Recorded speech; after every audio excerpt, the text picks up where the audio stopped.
السلام علیکم ورحمۃ اللہ وبرکاتہ۔ الحمد للہ نحمده ونستعینه ونستغفره ونؤمن به ونتوکل علیہ ونعوذ باللہ من شرور انفسنا ومن سیئات اعمالنا من یهده اللہ فلا مضل له ومن يضلله فلا هادي له ونشهد أن لا إله إلا الله وحده لا شريك له ونشهد أن سيدنا ومولانا محمدا عبده ورسوله الذي أرسل بالحق بشيرا ونذيرا أما بعد فقد قال الله تبارك وتعالى أعوذ بالله من الشيطان الرجيم بسم الله الرحمن الرحيم وما أصابكم من مصيبة فبما كسبت أيديكم ويعفو عن كثير وقال تعالى اعوذ باللہ من الشیطان الرجیم ظہر الفساد فی البر والبحر بما کسبت ایدی الناس صدق اللہ العظیم۔ محترم بھائیوں، بزرگوں اور دوستوں، پورے ملک میں بارش نہیں ہونے کی وجہ سے ہاہاکار مچا ہوا ہے۔ علاقے سوکھ چکے ہیں، پانی کے لیے لوگوں کو در بدر کی ٹھوکریں کھانی پڑ رہی ہے۔ پانی کے جو کنویں ہیں وہ بھی سوکھ چکے ہیں، یہاں تک کہ بامبے جیسا شہر، پورے بامبے کو پانی سپلائی کرنے والی جو لیکس ہیں، جو جھیلیں ہیں، وہ جھیلیں بامبے شہر کو پانی سپلائی کرتی ہے، اتنی بڑی بڑی جھیلیں ہیں، اس کے اندر گنتی نہیں ہے پانی کی، اتنا پانی جمع ہوتا ہے۔ آج کی کنڈیشن ایسی ہے کہ ان جھیلوں کے نیچے کا جو کھڑک ہے وہ ظاہر ہو چکا ہے، مطلب پانی کی جو سطح ہے وہ اتنی نیچے چلے گئی کہ نیچے کا جو کھڑک ہے، تل جسے ہم کہتے ہیں، وہ تل نظر آنا شروع ہو چکا ہے، اور بارش کا کوئی نام و نشان نہیں ہے۔ یہاں تک کہ ہمارے ملک کے اندر عموماً، میرا پچھلے سال کا تجربہ ہے، رمضان المبارک کا مہینہ شروع ہوا تھا پچھلے سال، اور میرے خیال سے 2 یا 3 روزے ہوئے تھے، اس کے فوراً بعد سے بارش شروع ہو گئی تھی۔ اس کے بعد سے جو بارش شروع ہوئی تو ایسی شدت کی بارش تھی کہ رمضان کی عید کی نماز بھی ہمارے مسجد کے اندر 2 مرتبہ ادا کی گئی، 2 جماعتیں رکھی گئی کہ بارش کی وجہ سے لوگوں کو اگر تکلیف ہوں گی تو دوسری جماعت کر دی جائیں گی۔ وجہ یہ تھی کہ رمضان کا پورا مہینہ بارش، عید بھی بارش میں، اس کے بعد بھی بارش۔ اس سال جو ہے میرے محترم دوستو، صورتحال بالکل مختلف ہے، بارش برسنے کے لیے تیار نہیں ہے۔ الگ الگ علاقوں کے اندر الگ الگ وہاں کی کارگزاریاں سننے کے لیے مل رہی ہے، اور آپ لوگوں نے پڑھا بھی ہوگا کہ بہار کے اندر تقریباً 250 بچے گرمی کے شدت کی وجہ سے، گرمی کی جو شدت ہوتی ہے نا، گرمی جس کو ہمارے یہاں پہ ہم لوگ لو لگنا کہتے ہیں، دھوپ کا لگنا کہتے ہیں، ویسے گرمی کے شدت کی وجہ سے 250 بچے ان کو چمکی بخار ہو گیا اور اس میں ان کی جان چلی گئی۔ اور روزانہ بہت سارے بچے جو ہیں وہ اس مرض کی وجہ سے، چونکہ دھوپ کی جو شدت ہے وہ کم ہونے کا نام نہیں لے رہی ہے، گرمی بجائے کم ہونے کے بڑھ رہی ہے، اور بارش برسنے کے لیے تیار نہیں ہے، تو گرمی کے شدت کی وجہ سے۔ اور یہ جو فگر ہے 250 بچوں کا، یہ تو وہ ہے جہاں تک میڈیا والے پہنچے اور جہاں تک نیوز رپورٹرز نے لکھا، اس کے علاوہ بھی سینکڑوں بچے ایسے ہیں جن کی کوئی نوندنی نہیں ہے، جن کی کوئی تحریر نہیں۔ یہ 250 بچے تو وہ ہے جو سرکاری دواخانے میں جن کا انتقال ہوا۔ کہاں پہ انتقال ہوا بھائی؟ سرکاری دواخانے کے اندر۔ اب جو بچوں کا گھر میں انتقال ہو گیا وہ بچوں کا تو کوئی وہاں پہ نام و نشان بھی نہیں ہے، تو اگر ایسا ہم شمار کریں گے تو وہ بچوں کی تعداد سینکڑوں میں ہوتی ہے۔ گرمی کے شدت کی وجہ سے گرمی تھمنے کا نام نہیں لے رہی ہے۔ اب جون کا مہینہ ختم ہونے آ رہا ہے اور بارش برسنے کے لیے تیار نہیں ہے۔ ایسا کیوں ہوتا ہے میرے محترم دوستو؟ کیا ہم نے کبھی غور کیا ہے؟ کیا کبھی ہم نے اس کے بارے میں سوچا ہے کہ بھئی بارش جو ہے وہ کیوں کم ہوتی جا رہی ہے؟ پہلے زمانے میں کبھی ہم نے سنا نہیں ہوگا کہ پانی کی اتنی قلت ہو۔ جس گاؤں کے اندر میرا بچپن گزرا، ہم نے دیکھے ہمارے اپنے گاؤں میں، ہم لوگ مراٹھی اسکول میں پڑھنے کے لیے جاتے تھے بچپن کے اندر، تو ہم جب راستے سے جاتے تھے تو راستے کے اندر جو کھڑک ہوتا ہے اور راستے میں بعض جگہوں پہ زمین میں سے جھیرے پھوٹے ہوئے ہوتے تھے۔ جھیرے بارش کے بعد میں بھی نومبر دسمبر تک وہ جھیرے ہوتے تھے، جھیرے۔ تو وہ جھیرے جہاں پر ہوتے تھے وہاں پہ ایسا ہاتھ سے تھوڑا سا کیے تو گڈھا بن جاتا تھا اور اس کے اندر پانی جمع ہوتا تھا، جانوروں وغیرہ کو پانی پلاتے تھے۔ یعنی اتنا پانی تھا زمین کے اندر کہ زمین کے اوپر جھیرے پھوٹتے تھے۔ کہاں پہ جھیرے پھوٹتے تھے بھائی؟ زمین کے اوپر کی بات کر رہا ہوں میں۔ اور آج اسی علاقے کے اندر زمین کے اوپر جو جھیرے پھوٹا کرتے تھے، آج پانی کی سطح اتنے نیچے جا چکی ہے، لوگ 200 فٹ 300 فٹ کے بور مار رہے ہیں تو پانی لگنے کے لیے تیار نہیں ہے۔ یہ میں آپ کو آنکھوں دیکھی بات بتا رہا ہوں۔ جو جھیرے زمین کے اوپر پھوٹتے تھے اور آج وہیں پہ 300 فٹ کا بور مارا جا رہا ہے تو پانی کی جو پاتڑی ہے، پانی کی جو سطح ہے، اتنا نیچے جا چکی ہے وہ سطح کہ وہ پانی جو ہے 300 فٹ کا بور مارنے کے بعد میں بھی نہیں لگ رہا ہے۔ اس کی وجہ کیا ہے؟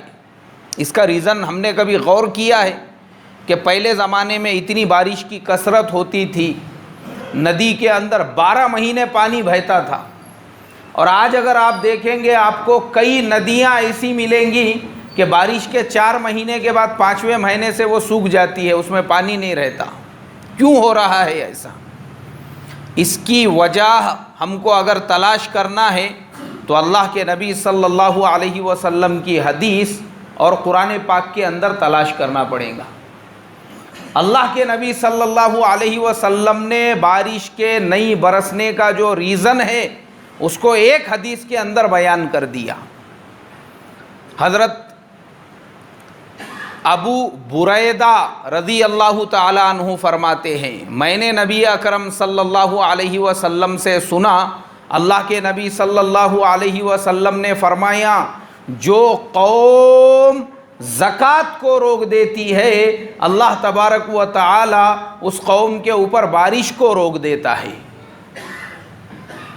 یہ بیہقی ایک حدیث کی کتاب ہے، اس کی روایت ہے۔ کیا فرمایا اللہ کے نبی صلی اللہ علیہ وسلم نے؟ بولو، جو قوم کس کو روک دیتی ہے؟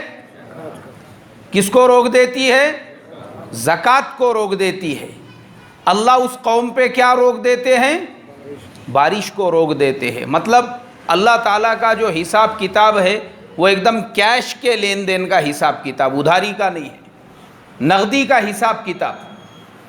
جو قوم بارش کو روکیں گی اللہ وہ قوم پہ، جو قوم زکوٰۃ کو روکیں گی اللہ وہ قوم پہ بارش کو روک دے گا۔ یہ جتنے علاقے ہیں، جتنے علاقے جہاں پہ لوگ پانی کے لیے در بدر کی ٹھوکریں کھاتے پھر رہے ہیں، ٹھوکریں کھاتے ہوئے، یہ سارے علاقے وہاں پہ بارش نہیں برسنے کی جو وجہ ہے وہ صرف یہ کہ مسلمانوں کے پاس میں جبے آ گئے ہوئے ہیں۔ جبے جو رہتے نا، ماشاء اللہ جبے آ گئے, ٹوپیاں آ گئے, کھاندے پہ 2.5 میٹر کا رومال آ گیا, سب کچھ آ گئے, لیکن زندگی کے اندر زکوٰۃ آئی کیا بھائی؟ نہیں, زکوٰۃ نہیں آئی ابھی تک. چونکہ مسلمان نے یہ سمجھا اس طریقہ چکا چک خالی کرتا پیجامہ پہننا یہ اسلام ہے. اس نے زکوٰۃ دینے کو اسلام سمجھا کیا بھائی؟ زکوٰۃ دینے کو اسلام نہیں سمجھا اس نے. زکوٰۃ کے روکنے کی نحوست ہے یہ, جو اللہ تبارک و تعالی نے ان علاقوں کے اندر بارش کو, پانی کو روک دیا. کنویں سوکھ چکے ہیں کنویں. میں نے شاید رمضان میں اعلان کیا تھا, میں بولا بھائی ہر آدمی گاؤں کھیڑے سے یہاں پہ محنت مزدوری کرنے کے لیے آیا ہے. اپنے اپنے گاؤں میں, اپنے اپنے علاقوں کے اندر ہم نے پانی کا انتظام کرنا چاہیے. یاد ہے کسی کو میں نے یہ اعلان کیا تھا یا بیان میں بولا تھا؟ تو میں نے خود سے شروعات کیا. میں نے کہا پہلے میں شروع کرتا ہوں. تو میں نے میرے ایک بھائی کو ذمہ داری دیا. میں بولا اپنی طرف سے روزانہ جو ہے الگ الگ محلوں کے اندر ایک ایک ٹینکر منگا کے بانٹو لوگوں کو پانی. انہوں نے 1 دن بانٹے, 2 دن بانٹے, 3 دن, چوتھے دن ٹینکر بند. میں بولا بھائی کیا بات ہے, ٹینکر کیوں بند ہو گیا؟ بولے جو کنویں سے پانی لاتے تھے وہ کنواں ہی سوکھ گیا, بولے پورا پانی نہیں ہے وہاں پہ. دوسرے کنویں, پانی کی سطح جو ہے, مطلب پانی لائیں گے تو اب کہاں سے لے کر آئیں گے؟ 10 کلومیٹر 15 کلومیٹر دور سے کھیت کے اندر سے کنویں سے جا کے پانی لا کر بانٹا جا رہا تھا. پتہ چلا کہ پانی ہی ختم ہو گیا. کیوں؟ کب تک پانی باقی رہے گا؟ یہ حالت جو آتی ہے میرے محترم بزرگوں دوستو, اللہ کے نبی نے اس کا علاج بتا دیے کہ جو قوم زکوٰۃ کو روک دیں گی, اللہ اس قوم پہ کس کو روک دے گا بھائی؟ بارش کو روک دے گا. اب میں دیکھ رہا ہوں ویسے ہی علاقوں کے اندر بہت سارے لوگ وہ نماز استسقاء کا اہتمام کر رہے ہیں. کس کا اہتمام کر رہے ہیں بھائی؟ نماز استسقاء تو معلوم ہوں گی نا سب کو. جب بارش نہیں ہوتی ہے تو نماز پڑھی جاتی ہے کھلے میدان کے اندر, اسے نماز استسقاء کہا جاتا ہے. نماز استسقاء میں روتے ہیں, دھوتے ہیں, اللہ تعالیٰ کو مناتے ہیں, گڑ گڑاتے ہیں. اس کے بعد اللہ تعالیٰ کو رحم آتا ہے تو وہ علاقوں میں بارش برستی ہے. تو میں نے دیکھا بہت سارے مساجد کے اندر, آج جمعہ ہے تو بہت سارے لوگ جو ہے اس بات کی دعوت چلا رہے ہیں بھائی بارش کے لیے اپنے اپنے مسجدوں میں دعا کرو. بھائی بارش کے لیے اتوار کے دن فلانے جگہ پہ نماز استسقاء ادا کی جائیں گی, جمعرات کے دن فلانی جگہ نماز استسقاء ادا کی جائیں گی, سنیچر کے دن فلانی جگہ لوگ نماز استسقاء کا اہتمام کر رہے ہیں. اور دعا کرو اللہ تعالیٰ سے. لیکن میں آپ سے ایک سوال کرتا ہوں, آپ مجھے اس کا جواب دو. ایک آدمی اس کو شدید بخار ہو چکا ہے, اس کو ٹھنڈ بج رہی ہے, بیمار ہے وہ, اس کو بخار آ گیا. اب بخار آنے کی کنڈیشن کے اندر اگر آپ اس کا علاج کرنا چاہتے ہیں تو اس کے لیے کیا کرنا پڑے گا بھائی؟ بخار اگر ایک آدمی کو آ گیا تو بخار کا علاج کیا ہے؟ بخار کی جو دوا ہے ڈاکٹر صاحب کے پاس میں جائیے, وہ بخار کی گولی دیں گے, بخار کی ٹیبلٹ دیں گے, اس کا میڈیسن دیں گے, بولیں گے بھائی اسے کھاؤ, یا پھر وہ آپ کو انجیکشن دیں گے. لیکن اگر کوئی آدمی یہ کہے بولے یار بخار بہت ہو گیا اس کو, پھر کیا کرتے؟ اس کے آنکھ پہ ملم ملو, بولے ملم, زخم کو جو صحیح کرنے کا مرہم ہوتا ہے نا وہ ملو, بولے اس کے آنکھ پہ بخار دور کرنے کے لیے. مجھے آپ بتاؤ, اگر ایک آدمی کو بخار ہے اور وہ بخار دور کرنے کے لیے اس کے بدن کے اوپر زخم صحیح کرنے کا اگر ملہم ملا جائے گا, اس کا بخار جائیں گا کیا بھائی اس سے؟ کیونکہ آپ غلط طریقے سے علاج کر رہے ہو. علاج کا طریقہ یہ ہے, بخار کا علاج اسی وقت میں ہوگا جو بخار کی میڈیسن ہے, جیسے پیراسیٹامول وغیرہ جو گولی آتی ہے ڈاکٹر دے گا, وہ کھانے سے بخار کم ہوگا. اور سوفرامائسن کریم جو باڈی پہ لگانے کا ہے وہ زخم صحیح کرنے کے لیے ہے, اگر وہ تم باڈی پہ لگاؤ گے وہ اس کا علاج نہیں ہے. ایک دم کامن سینس کی بات ہے. اور دوسرا میں آپ کو ایک اور اگزامپل دے کے بتاتا ہوں. جیسے مثال کے طور پر ایک آدمی کو زخم ہو گیا پیر کے اندر، اور آپ نے بولے بھائی یہ زخم صحیح کرنے کا ہے، اس کو پانی میں اینو ڈال کے دو، بولے اس سے زخم اچھا ہو جائے گا، پی لے رہے، بولے اس کو 2-4 گلاس۔ آپ مجھے بتاؤ وہ اینو پینے سے زخم کا علاج ہوگا کیا بھائی؟ وہ کائی کی دوا ہے؟ وہ تو پیٹ کے اندر کچھ تکلیف ہو رہی ہے، بد ہضمی ہو گئی ہے، اس کے لیے وہ دوا استعمال کی جاتی ہے۔ آج جو مسلمان کر رہے ہیں نا، یہ مسلمانوں کی سیم ٹو سیم مثال ویسی ہی ہے کہ بیماری کا علاج جس دوا سے اللہ کے نبی صلی اللہ علیہ وسلم 1450 سال پہلے بتا کر گئے، مسلمان وہ دوا سے علاج کرنے کی بجائے دوسری دوا سے علاج کرنا چاہتا ہے۔ آپ مجھے بتاؤ علاج ہوگا کیا بھائی؟ علاج ہوگا؟ نہیں ہوگا۔ وہ مثال ایسی ہی ہو گئی۔ ایک اور مثال میں آپ کو دیتا ہوں۔ ایک گاؤں کے اندر ایک ہوشیار تھا، ہوشیار، پورے گاؤں میں اس کو 1.5 شانہ بولا جاتا تھا، 1.5 شانے چیچا، 1.5 شانے چیچا، 1.5 شانے چیچا، وہ مشہور تھے پورے گاؤں کے 1.5 شانے چیچا۔ گاؤں کے لوگ ہر معاملے میں 1.5 شانے چیچا کو لے کر جاتے تھے۔ کسی کی شادی بیاہ ہے، ارے 1.5 شانے چیچا کو بلاؤ رے بولے، کسی کے وہاں منگنی کا پروگرام ہے، اب وہ 1.5 شانے چیچا جو ہے اچھی تحقیق کرتے تھے، ساری چیزیں معلوم، ان کو سارے رسم و رواج، ریتی رواج پتہ تھے، اس لیے ہر پروگرام میں رہتے تھے۔ گاؤں میں کچھ بھی مسئلہ پیش آیا، سیدھا گاؤں کے لوگ 1.5 شانے چیچا سے رجوع کرتے تھے۔ اب اتفاق سے ایسا ہو گیا، گاؤں کا ایک آدمی جو ہے وہ ناریل کے جھاڑ پہ چڑھ گیا۔ کائے پہ چڑھ گیا؟ اب چڑھنے کو بیچارہ چڑھ گیا، اترنے کا طریقہ ہی نہیں معلوم اس کو کیسا اترنے کا۔ آئے گاؤں کے سارے لوگ مل کے کس کے پاس میں؟ 1.5 شانے چیچا کے پاس۔ 1.5 شانے چیچا، 1.5 شانے چیچا۔ وہ اپنے گاؤں کا جو پھتو ہے نا، وہ ناریل کے جھاڑ پہ چڑھ گیا، بولے اب اس کو کیسا نکالنے کا؟ سمپل ہے، اس کو تھوڑی زیادہ محنت کرنے کی ضرورت ہے۔ سول لے کے آؤ، بولے رسی، ایک پھانسا ڈالو اس میں، پھینکو اس کے پاس میں، پھینکے اس کے پاس، اس کو بولے اس کو آنگ پہ لے لے، تیرے کمبر تک ایسا پورا نکال لے لے اندر۔ اب اس نے کسی طریقے سے اس کو اپنے گلے کے اندر اٹکا دیا۔ اب کیا کرنے کا ہے؟ چیچا نے بولے مارو جھٹکا، بولے اب اس کو۔ گاؤں والوں نے بولے ارے مارو رے، بولے جھٹکا، میں نے یہ طریقے سے کئی لوگوں کو بوڑی میں سے نکالا، یہی طریقے سے اس کو اوپر سے نیچے لیں گے۔ مارے بیچارے گاؤں والوں نے جھٹکا۔ اس کے بعد میں دن بول کے وہ زمین کے اوپر گرا، اور گرتے ہی اس کے روانگی کے آداب ہو گئے۔ آپ مجھے بتاؤ ایک آدمی ناریل کے جھاڑ پہ سے زمین پہ گرے گا، زندہ بچیں گا کیا بھائی؟ وہ انتقال ہو گیا اس کا۔ اب سارے لوگوں نے ان سے پوچھے 1.5 شانے چیچا سے، ارے چیچا چیچا آپ نے کیا کر دیے؟ بولے، انہوں نے بولے میری کیا غلطی ہے؟ بولے ارے اس طریقے سے میں نے کئی لوگوں کی جان بچایا، کائے میں سے، بوڑی میں سے بچایا۔ بولے مجھے لگا وہ فارمولہ یہاں پہ بھی کام آ جائیں گا، اس لیے میں نے وہ فارمولے کو کہاں استعمال کرا، یہاں پہ بھی استعمال کیا۔ یہ سیم مثال آج کے مسلمانوں پہ لاگو ہوتی ہے۔ یہ زکوٰۃ ادا کرنے کے لیے تیار نہیں ہے، اور یہ چاہتے ہیں کہ نماز استسقاء سے ہمارا مسئلہ حل ہو۔ مجھے آپ بتاؤ وہ مسئلہ حل ہوگا کیا بھائی؟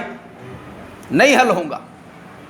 ایک آدمی کروڑ پتی ہے، سالوں سے اس نے زکوٰۃ ادا نہیں کیا، اور وہ نماز استسقاء کے میدان میں جا کے رو رہا ہے، اے اللہ بارش برسا دے، اے بادلوں ہلو ہلو برسو، بارش برسا دو۔ اس نے اگر پورے بادلوں کو بھی ہلا دیا یہاں سے بیٹھے بیٹھے، مجھے آپ بتاؤ بارش برسیں گی کیا؟ ارے بابا تیرے اوپر جو زکوٰۃ فرض ہے، پہلے وہ زکوٰۃ ادا کر۔ زکوٰۃ ادا کرنے کے لیے تیار نہیں ہے، اور خالی نماز استسقاء پڑھ پڑھ کے اگر دعائیں کریں گے، مجھے آپ بتاؤ بارش برسیں گی کیا بھائی؟ ارے نہیں برسیں گی بارش۔ بارش اسی وقت میں برسیں گی جب انسان ایک ایک روپیے کا حساب کر کے زکوٰۃ ادا کرے گا۔ یہ سارے مسئلے جو آج کے زمانے میں پیدا ہوئے، یہ خشک سالی، یہ دشکار، یہ قحط، یہ سب اسی وجہ سے ہے کہ آج کا مسلمان وہ گن کے زکوٰۃ نکالنے کو تیار نہیں ہے۔ کیا کر کے بھائی؟ بولو نا آپ، کیا کر کے زکوٰۃ نکالنے تیار نہیں ہے؟ گن کے زکوٰۃ نکالنا کسے کہتے ہیں؟ ایک تو ہوتا ہے اندازے سے پیسے خرچہ کرنا، وہ زکوٰۃ میں شمار نہیں ہوں گے. کوئی مدرسے والا آیا 100 روپے کی پاوتی بنا دی ہے, کوئی غریب محتاج مسکین مل گیا اس کو 100 روپے دے دیے. رمضان کے مہینے میں جیسا دل میں آیا ویسا خرچہ کرتے گئے, اور پھر یہ سمجھے کہ رمضان میں ہی خالی زکوٰۃ ادا کی جا سکتی ہے, رمضان کے بعد نہیں ادا کی جا سکتی ہے. یہ بھی سب سے بڑی غلط فہمی ہے. زکوٰۃ کا مہینہ فکس ہونا چاہیے, ٹائم فکس ہونا چاہیے, چاہے وہ رمضان ہو, شعبان ہو, شوال ہو, ذی القعدہ ہو, ذی الحج ہو, کوئی بھی مہینہ ہو. آپ کا جو سال ہے, جس سال آپ صاحب نصاب بنے, آپ نے اس سال اسی مہینے میں آپ نے جو ہے اس کا پورا حساب کرنا چاہیے. اور میں نے رمضان سے 1 ہفتہ پہلے ڈیٹیلز کے ساتھ میں زکوٰۃ کے مسائل بیان کیے تھے. آج مسلمانوں کا سب سے بڑا مسئلہ وہ یہی ہے کہ گن کے زکوٰۃ نکالنے کو تیار نہیں ہے. حالانکہ ہم نے تفصیل کے ساتھ میں بتائے, دیکھو جو آپ کے پاس کیش ہے اس پر بھی زکوٰۃ فرض, جو سونا چاندی ہے اس پر بھی زکوٰۃ فرض, اور جو تمہارے دکان پہ مال ہے یا تمہارا سامان تجارت ہے, تم بلڈر ہے, بلڈنگیں باندھ کے تم بیچتے ہو اور تمہارے پاس میں فلیٹس ابھی پڑے ہوئے ہیں ریڈی میڈ بیچنے کے لیے, یا تم بیوپاری ہو جو پلاٹ اور فلیٹ خریدتے اور بیچتے ہو وہ تمہارے پاس میں پڑے ہوئے ہیں, تم چھوٹے بیوپاری ہو, کرانہ دکان تمہاری ہے, میڈیکل اسٹور تمہارا ہے, ہارڈ ویئر کی دکان تمہاری ہے, اگر اس کے اندر بھی جو مال ہے اس پہ بھی سال گزرتا ہے تو تم کو اس کا بھی حساب کرنا پڑے گا. اب اتنے باریکی سے مسلمان زکوٰۃ نکالنے کو تیار نہیں, اس کو خالی بارش چاہیے. مجھے آپ بتاؤ اللہ بارش برسائیں گے کیا بھائی اس کے اوپر؟ ارے بھائی بولو نا, نہیں برسائیں گے. کیوں برسائیں گے اللہ بارش؟ جب اللہ نے اس کے مال پہ بھی زکوٰۃ کو فرض کیا, سامان تجارت پہ بھی زکوٰۃ کو فرض کیا, یہ اپنے سامان تجارت کی زکوٰۃ نکالنے کو, کیونکہ مجھے جو ہے رمضان کے مہینے میں روزانہ 2 سے 3 لوگ یہ مسئلہ ضرور پوچھتے تھے, ہمارے پاس میں اتنا سونا ہے اس پہ کتنی زکوٰۃ فرض, اتنا چاندی ہے, لیکن کوئی یہ پوچھنے کو تیار نہیں ہے. لوگوں نے یہ سمجھے کہ زکوٰۃ کائے کے اوپر ہے, خالی سونے اور چاندی کے اوپر ہے, بس یہی ہم نے سمجھ لی ہے. ارے بابا تمہارے پاس میں جو کیش ہے, کیش بینک کے اندر جو ایف ڈیاں بنا کے رکھے ہوئے ہیں, جورو کے نام پہ الگ, بیٹی کے شادی کے لیے الگ, بیٹے کے شادی کے لیے الگ, یہاں تک کہ حج کے جو پیسے ہیں, حج کے, یہ تک مسئلہ ہے کتابوں کے اندر. جو آپ کا حج کا جو خرچ ہے جانے آنے کا, اس کو چھوڑ کر اس کے علاوہ جو آپ نے پیسہ جمع کر کے رکھا ہے کہ میں وہاں سے یہ لاؤں گا اور وہ لاؤں گا اور یہ خریدوں گا اور وہ بیچوں گا, اس کے اوپر بھی زکوٰۃ فرض ہے. مسلمان کو یہ مسئلے معلوم ہی نہیں, وہ خالی یہ سمجھ رہا ہے کہ زکوٰۃ کائے کے اوپر فرض ہے, سونا اور چاندی, بس لوگ یہی پوچھتے ہیں. حالانکہ آپ کے پاس جو ایف ڈی ہے, ارے آپ کا جو پی ایف ہے, پی ایف جو آپ کی سیلری میں سے آپ نے کمپنی کو ایک اپلیکیشن دیا کہ ہر مہینے میرا اتنا پی ایف کاٹنا چاہیے, وہ ایکسٹرا جو کٹ رہا ہے آپ کا, اس کے اوپر بھی زکوٰۃ فرض ہے آپ کے اوپر, اس کے بھی مسئلے ہیں.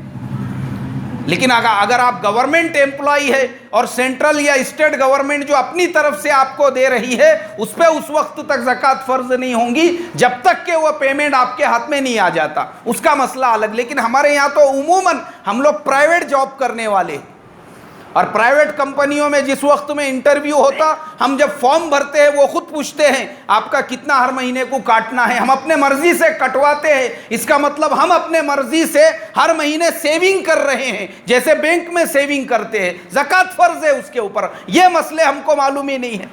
ہم نے یہ سمجھا کہ زکوٰۃ خالی سونے اور چاندی کے اوپر ہے, ایسا نہیں ہے. 4 پلاٹ لے کے ڈالے ہوئے ہیں, پلاٹ یہاں پہ 2 پلاٹ, وہاں پہ 2 پلاٹ. اللہ معاف کرے میرے محترم دوستو, آج مسلمان کی جو خواہشات ہے نا, خواہشات وہ اتنی زیادہ بڑھ چکی ہے, اتنی زیادہ, جو علاقے میں آنے والے 100 سال تک گاؤں بسنا مشکل ہے, مسلمان نے وہاں پہ بھی 10 پلاٹ لے کے ڈال دیا. اور میں آپ کو تجربے کی بات بتا رہا ہوں. ایک صاحب نے مجھ سے کہا مولانا میں آپ کو ایک پلاٹنگ بتاتا ہوں, بولے چلو میرے ساتھ میں. میں بولا چلو. چلو تو چلو. نکلا میں بھی اس کے ساتھ میں. اب ایسا ہم لوگ شہر سے, مجھے لگا شاید اب شہر ختم ہوں گا, اس کے بعد نئی بستی بس رہی ہوں گی. تو میں پوچھا ان کو, میں بولا یار شہر تو ختم ہو گیا, اب یہ نئے گھر دکھ رہے. نہیں نہیں یہاں نہیں, ابھی تھوڑا آگے ہے بولے. اس کے بعد میں ایک گھاٹ آنا شروع ہو گیا پہاڑ کا. میں بولا بھائی یہ پہاڑ, نہیں تھوڑا آگے ہے بولے یہاں سے. وہ گھاٹ پہ ہم لوگ چڑھنے لگے. میں بولا یار اپن بہت اوپر آ گئے. میں بولا کیا پہلے آسمان پہ ہے پلاٹنگ؟ نہیں اور تھوڑا آگے ہے بولے یہاں سے. وہ گھاٹ ختم ہو گیا, پہاڑ کے اوپر ہم آگے بڑھنے لگے. میں بولا یار اب تو گھاٹ بھی ختم ہو گیا, ہم پہاڑ پہ بھی آ گئے. نہیں اور تھوڑا آگے ہے بولے یہاں سے. اور تھوڑا ہم آگے بڑھے. میں بولا تھوڑا کرتے کرتے کیا زمین ختم ہوتی, پہنچتے سمندر کے اندر آگے. ارے کدھر ہے بابا؟ نہیں اور تھوڑا آگے ہے بولے. اب اس کے بعد تھوڑا کرتے کرتے میرے محترم دوستو ہم جس جگہ پہ پہنچے بس یہیں پہ ہے بولے. میں بولا یار یہاں تو آنے والے 2-4 ہزار سال تک مشکل دکھ رہا میرے کو انسانوں کی بستی بسنا. نہیں بولے یہاں سے فلانا روڈ ایسا یوں پھر یوں جانے والا ہے بولے. میں بولا بھائی وہ تیرے کو ہی مبارک ہو. میں دعا کرتا ہوں یہاں پہ یاسین شریف پڑھ کے اللہ تعالیٰ اس میں برکت عطا فرمائے. لیکن وہ لوگوں کی عقل پہ مجھے حیرت. اس نے مجھے بتایا بہت لوگوں نے لیے نا بولے یہاں پہ کٹھو بھائی کے 10 پلاٹ ہے, پھتو بھائی کے 5 پلاٹ ہے, اور فلانے جو ہے حاجی صاحب ان کے 11 پلاٹ ہے, اور ان کے اتنے پلاٹ ہے, ان کے اتنے پلاٹ ہے. یہ خواہشات ہے, خواہشات یہ آج مسلمان کی. 10 پلاٹ اس نے, اس کو قبر کی زمین خالی 2 گز زمین لگنے والی ہے, اور 12 اور 15 پلاٹ اپنی فیوچر پلاننگ کے لیے اس نے لے کے ڈال دیا. اور زکوٰۃ ادا کرنے کو تیار ہے کہ بھائی یہ سمجھ رہا ہے کہ بس جو سونا چاندی میرے پاس میں ہے اسی کے اوپر زکوٰۃ فرض ہے. یہ 11 اور 12 پلاٹ لے کے جو ڈالے, ارے اس کے اوپر بھی زکوٰۃ فرض ہے. اس کے اوپر اپنے کو کام آئیں گے بولے. یہ خواہشات آج جو ہے میرے محترم دوستو مسلمان جو برباد ہو رہا ہے یہ ضرورتوں کے چکر میں نہیں, کس کے چکر میں برباد ہو رہا ہے؟ خواہشات. جو اللہ کے نبی صلی اللہ علیہ وسلم نے فرمایا کہ انسان کی جیسی عمر بڑھتے رہتی ہے ویسا اس کے اندر خواہشات بڑھتے رہتی ہے. خواہشات اور مال کی محبت, پیسے کی محبت, پلاٹنگ کی محبت, اسی کے چکر میں آج جو مسلمان برباد. زکوٰۃ ادا کرنے کے لیے تیار نہیں ہے, اور غیر شرعی بزنسوں کے اندر, کاروبار کے اندر کروڑوں روپیے لگا دیے مسلمانوں نے. سنے ہوں گے آپ نے, میں نے شاید پچھلے جمعہ کو ہی اعلان کیا, بنگلور کے اندر ایک کمپنی برباد ہو گئی. 23,000 کروڑ روپیے مسلمانوں نے اس کے اندر لگائے تھے. کتنے کروڑ؟ ہاں 23,000 کروڑ روپیہ. آپ سوچو. اور اللہ کے نبی صلی اللہ علیہ وسلم کی حدیث ہے کہ جس مال کی زکوٰۃ ادا کر دی جاتی ہے وہ کس کے امان میں جاتا ہے؟ بولو بھائی بولو.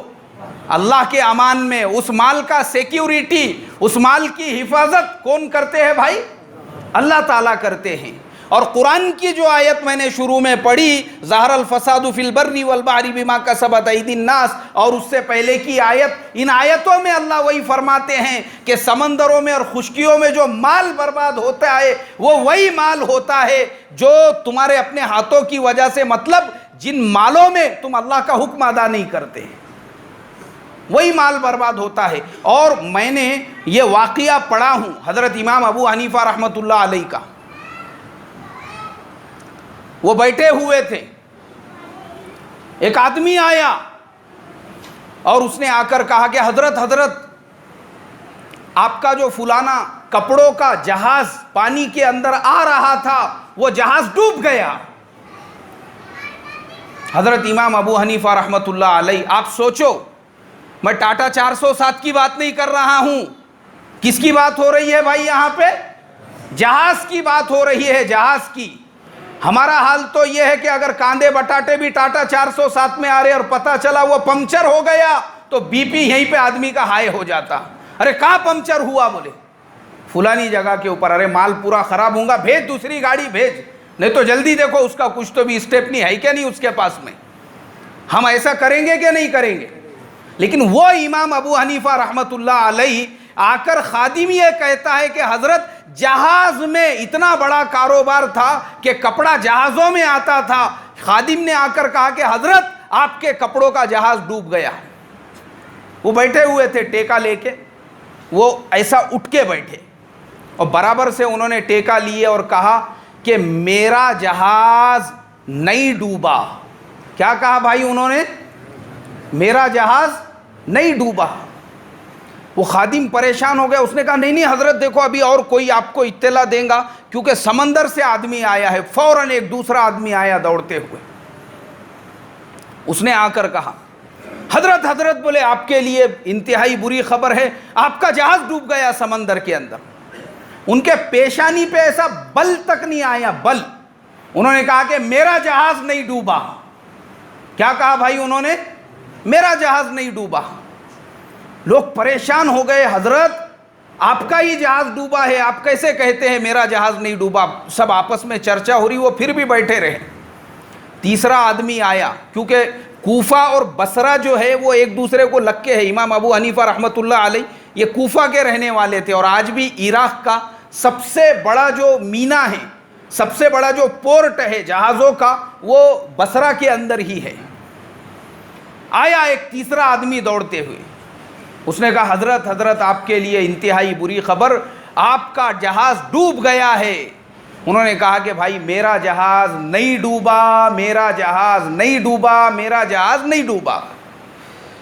وہ تینوں آدمی سامنے بیٹھے ہوئے, اور لوگ بھی بیٹھے ہوئے. انہوں نے کہا حضرت آپ اتنے کانفیڈنس سے کیسے کہہ رہے ہو کہ آپ کا جہاز نہیں ڈوبا؟ بولے میں اس لیے کہہ رہا ہوں کیونکہ جو مال میں نے بزنس میں لگایا ہوں اس مال کی میں ہر سال پابندی سے زکوٰۃ ادا کرتا ہوں. کیا ادا کرتا ہوں بھائی؟ زکوٰۃ ادا کرتا ہوں. یہ یقین ہے میرا اللہ تبارک و تعالیٰ کی ذات پر اور اللہ کے نبی صلی اللہ علیہ وسلم کی اس حدیث پر جس میں اللہ کے نبی نے فرمایا وہ مال جس کی زکوٰۃ ادا کر دی گئی ہو وہ کس کی سیکیورٹی میں جاتا ہے؟ اللہ کی سیکیورٹی, اللہ کی امان, اللہ کی حفاظت. ارے مسلمان ہوں, یقین ہے میرا جس مال کی میں نے زکوٰۃ ادا کیا وہ مال میں نے بزنس میں لگایا ہوں, برباد ہو ہی نہیں سکتا. ابھی آپ کی یہ بات ختم بھی نہیں ہوئی تھی کہ فوراً ایک چوتھا آدمی آیا, اس نے کہا حضرت معاف کر دو, معاف کر دو, معاف کر دو, غلطی ہو گئی, وہ ڈوبنے والا جہاز آپ کا نہیں تھا, وہ کسی اور کا تھا. آپ کا جو جہاز ہے وہ سلامتی کے ساتھ میں پورٹ کی طرف, بندرگاہ کی طرف آ رہا ہے. حضرت نے کہا الحمدللہ, میں نے پہلے ہی نہیں کہا تھا کہ مجھے اللہ کے نبی صلی اللہ علیہ وسلم کی حدیث پر 100% اطمینان ہے کہ جس مال کی زکوٰۃ ادا کر دی گئی ہو وہ برباد نہیں ہو سکتا. اور یہ جو IMA کمپنی میں کروڑوں روپے لگانے والے مسلمان اور ہیرا گولڈ کے اندر کروڑوں روپے لگانے والے مسلمان, یہ بارش جو نہیں ہو رہی ہے ایسے ہی پیسے کو جمع کر کر کے 5-5, 10-10 پلاٹ خرید کے رکھنے والے مسلمانوں کی نحوست سے, جن کو زکوٰۃ ادا کرنا پتہ نہیں ہے, ادا کرنے کو تیار نہیں ہے, اندھے بہرے بن کے گھر کے رہتے گھر بیچ بیچ کے اس کے اندر لگا دیے. اور یہاں پہ زکوٰۃ کتنے % ادا کرنا ہے بھائی؟ 2.5% زکوٰۃ ادا کرنے کو تیار نہیں. یہ اسی کی نحوست ہے جو جون کا مہینہ ختم ہونے آ رہا ہے اور بارش, ارے بھائی بولو نا, نہیں برس رہی ہے. یہ میں نہیں بول رہا ہوں, حضرت ابو بریدہ رضی اللہ تعالیٰ عنہ فرماتے ہیں میں نے نبی اکرم صلی اللہ علیہ وسلم سے سنا, آپ نے فرمایا جو قوم زکوٰۃ کو روک دیتی ہے اللہ اس کے اوپر بارش کو روک دیتا ہے. اللہ اس قوم پہ کیا روک دیتا ہے بھائی؟ بارش کو روک دیتا ہے. بارش کو اس لیے مسلمانوں اللہ کے واسطے حساب کتاب برابر کر کے یہ مت سمجھو کہ زکوٰۃ خالی رمضان میں ادا کرنے کی ہے, شوال میں ادا کر سکتے. کبھی بھی اللہ نے جب آپ کو توفیق دی اپنے مال کا حساب کر کے زکوٰۃ نکالو, ورنہ یاد رکھو یہ جو پانی کی سطح 300-300 فٹ بور کھودنے کے بعد میں بھی پانی نہیں لگ رہا, ایک وقت آئے گا 1000 فٹ بور کھودنے کے بعد میں بھی پانی نہیں لگے گا اگر ہم نے ابھی سے اپنے اعمال کو نہیں سدھارا. اس لیے زکوٰۃ, اور جو گاؤں کھیڑے کے لوگ ہیں جن کے کھیتی باڑی ہے, یاد رکھو کھیتی باڑی کے مال میں بھی زکوٰۃ ہے. کس میں زکوٰۃ ہے بھائی؟ ہاں یہ جو باغبانی کا دھندا کرنے والے ہیں، فروٹ والے، کاروبار والے، جن کے پاس بڑے بڑے ملے ہیں، بڑے بڑے باغات ہیں، اور جو کھیتی باڑی والے ہیں، ان کو بھی یہ مسئلہ معلوم ہونا چاہیے۔ اس کی جو زکوٰۃ ہے وہ تو نقدی میں ہے، وہ تو کیسا ہے بھائی؟ ہاں یہ پیسے کی، سونے کی، چاندی کی زکوٰۃ پہ تو سال گزرنا ضروری ہے، لیکن کھیتی اور باغات کی جو پیداوار ہے، جیسے ہی آپ نے توڑے ویسے ہی اس کے اوپر کیا فرض ہو گئی؟ زکوٰۃ فرض ہو گئی۔ اگر اس کھیت کے اندر، اس باغ کے اندر خود باوڑی ہے، کنواں ہے، تو آپ 100 میں سے اس کا 5واں حصہ نکالیں گے، مطلب یعنی 100 روپے میں سے 5 روپے کتنا نکالیں گے بھائی؟ اس کا عشر۔ ہاں اگر اس کے اندر کنواں ہے اور کنواں نہیں ہے اور بارش کے پانی سے اگر وہ پیداوار ہو رہی ہے تو 100 میں سے آپ 10واں حصہ نکالیں گے۔ کتواں حصہ نکالیں گے؟ ہاں یہ سب پہ لاگو ہوتا ہے۔ اگر آپ کے کھیت میں کپاس ہے تو کپاس پہ بھی عشر فرض ہے، تور ہے تو تور پہ بھی عشر فرض ہے، جواری اور باجری ہے تو اس پر بھی کیا فرض ہے بھائی؟ عشر فرض ہے۔ یہ مسائل ہم کو معلوم ہونا چاہیے، یاد رکھو۔ اگر اس پر عمل نہیں کریں گے نا، ابھی تو خالی جون کا مہینہ جا رہا ہے، اللہ میری تمہاری حفاظت فرمائے۔ اللہ تبارک و تعالیٰ نے اسی طریقے سے اگر بارشوں کو روک کر رکھا تو گاؤں کھیڑوں کا جو حال ہوا ہے وہ یہاں ہمارا تمہارا حال ہوگا۔ اللہ میری تمہاری حفاظت فرمائے، ہم کو اپنے اعمال درست کرنے والا بنائے، زکوٰۃ پابندی اور اہتمام سے ادا کرنے کی توفیق عطا فرمائے۔ جن کی سنت باقی ہے وہ پڑھ لے بھائی۔